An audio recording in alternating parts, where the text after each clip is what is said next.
Bahe umugisha mwebwe mukomeza kubana natwe. Iki ni cyo gihe turi kugira ngo tubamenyeshe yuko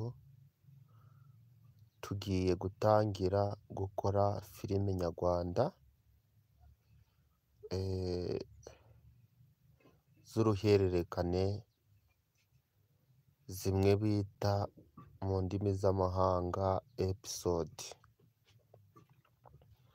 Rero abakunzi bacu turabashuhuje cyane, mukomeze mugire amahoro y'Imana, kandi tugiye kubahereza filime zigisha, filime ziryoshye, filime zigira aho zigukura zikagira n'aho zikugeza. Niba ufite ibibazo zikagukomeza, niba hari abantu baguteza ibibazo bitewe n'icyo umuntu yumvise cyangwa se bitewe n'igihe arimo, zikaguhindura ku rwego runaka. Rero abantu benshi mwadukurikiranaga cyane cyane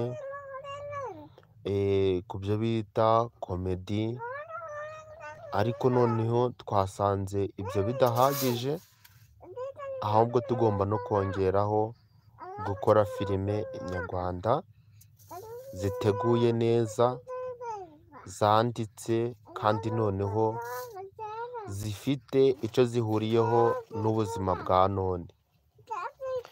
Uwo kanze subscribe turamushimiye, kandi n'utarayikanda nawe turamushimiye, kandi tunamushishikariza kuyikanda, kubera ko tugiye kubahereza ibintu byiza kandi bisobanutse. Twishimiye ko mwemeye kubana natwe, kandi ko muzatubera abaterankunga, mukatugira inama, mugafatanya natwe. Ibyo muri kubona dukeneye n'ibyo dukwiriye kugeraho byose tugafatanya tukabigeraho. Inama zawe zirakenewe, inyunganizi zawe zirakenewe.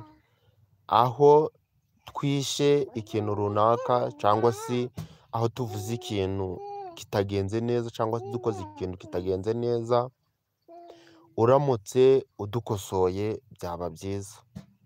Kandi nanone ubonye hari icyo tutishe cyangwa se tutakoze neza, ukabona ibintu byose turi kubikora neza ariko atari neza cyane, ako ngako nako wakongera ko kuvuga ngo dukore neza cyane. Inama yawe yose uko yaba ingana kose turayishimiye, kandi turiteguye kuyumva tukayikurikiza. Rero murakoze.